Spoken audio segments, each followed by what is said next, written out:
Mr. President, ladies and gentlemen, our negotiations have been held in a constructive atmosphere of mutual respect.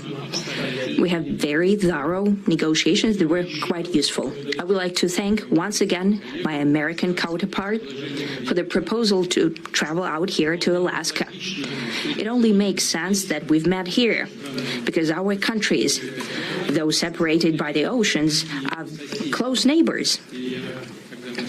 So when we've met, when I came out of the plane and I've said, "Good afternoon, dear neighbor. Very good to see you.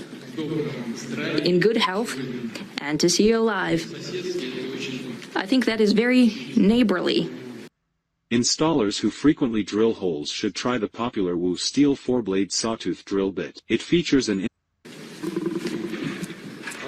And I think that's some kind words that we can say to each other. We're separated by the Strait of Bering, though there are 2 islands only between the Russian island and the U.S. island. They're only 4 kilometers apart. We're close neighbors, and it's a fact. It's also important that Alaska has to do with our common heritage, common history between Russia and the U.S., and many positive events have to do with that territory.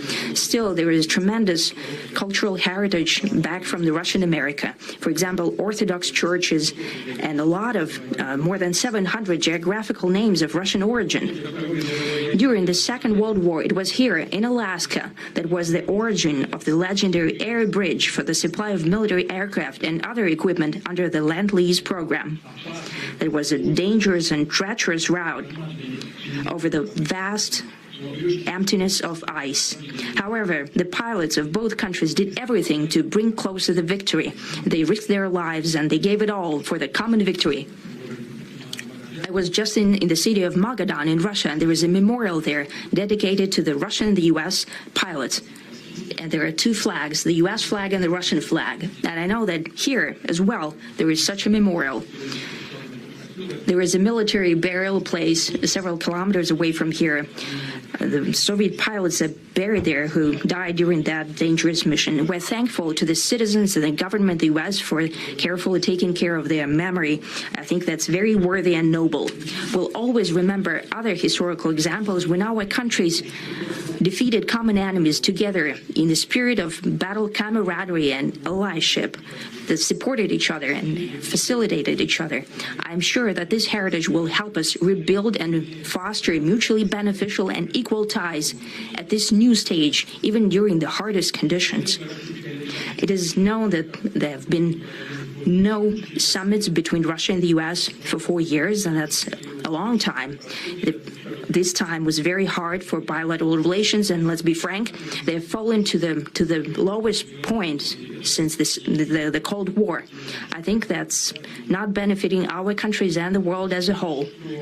It is apparent that sooner or later we had to amend the situation to move on from the confrontation to dialogue. And in this case, a personal meeting between the heads of state has been long overdue. Naturally, under the condition of serious and painstaking work, and this work has been done in general. Me and President Trump have very good direct contact. We've spoken multiple times. We spoke frankly on the phone. And Special Envoy of the President, Mr. Witkoff, traveled out to Russia several times. Our advisors and heads of foreign ministries kept in touch all the time. And you know fully well that one of the central issues was the situation around Ukraine. We see the strive of the administration and President Trump personally to help facilitate the resolution of the Ukrainian conflict. And his strive to get to the crux of the matter, to understand this history, is precious. As I've said, the situation in Ukraine has to do with fundamental threats to our security. Moreover, we've always considered the Ukrainian nation, and I've said it multiple times, a brotherly nation, however strange it may sound in these conditions. We have the same roots, and everything that's happening is a tragedy for us and terrible wound. Therefore, the country is sincerely interested in putting an end to it. At the same time, we're convinced that in order to make the settlement lasting and long-term, we need to eliminate all the primary roots, the primary causes of that conflict. And we've said it multiple times, to consider all legitimate concerns of Russia and to reinstate a just balance of security in Europe and in the world on the whole. And I agree with President Trump, as he has said today, that naturally the security of Ukraine should be ensured as well. Naturally, we are prepared to work on that. I would like to hope that the agreement that we've reached together will help us bring closer that goal and will pave the path towards peace in Ukraine. We expect that Kiev and European capitals will perceive that constructively and that they won't throw a wrench in the works. They will not make any attempts to use some backroom dealings to conduct provocations to torpedo the nascent progress. Incidentally, when the new administration came to power, bilateral trade started to grow. It's still very symbolic. Still, we have a growth of 20%. As I've said, we have a lot of dimensions for joint work. It is clear that the U.S. and Russian investment and business cooperation has tremendous potential. Russia and the U.S. can offer each other so much in trade, digital, high-tech, and in space exploration. We see that Arctic cooperation is also very possible in our international context, for example, between the Far East of Russia and the West Coast of the U.S. Overall, it's very important for our countries to turn the page, to go back to cooperation. It is symbolic that not far away from here, at the border between Russia and the U.S., there was a so-called international date line. I think you can step over, literally, from yesterday into tomorrow. And I hope that we'll succeed in that, in political sphere.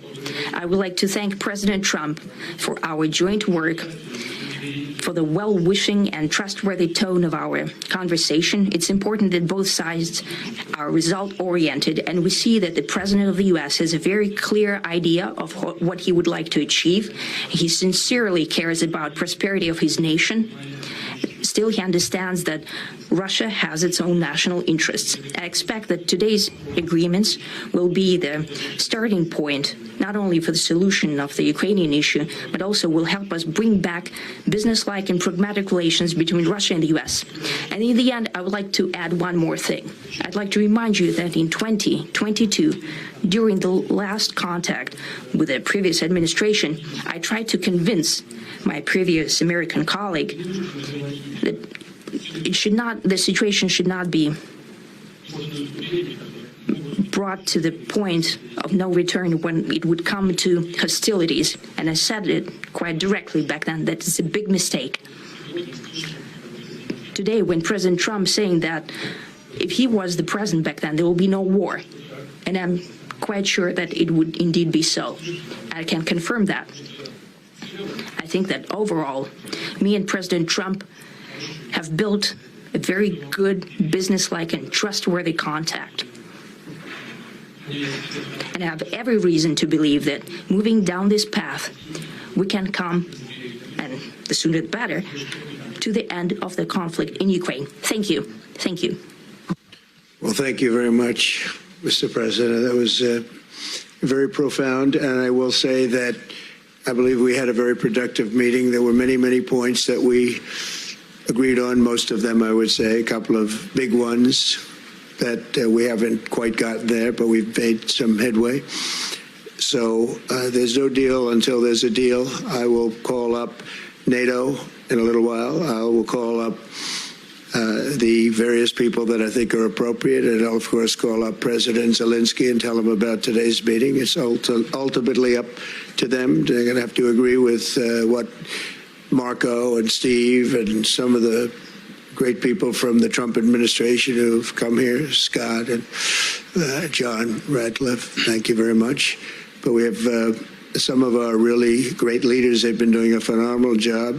We also have some tremendous Russian business representatives here, and I think, you know, everybody wants to deal with us. We've become the hottest country anywhere in the world in a very short period of time, and we look forward to that. We look forward to dealing. We're going to try and get this over with. We really made some great progress today. I've always had a fantastic relationship with President Putin, with Vladimir. We had many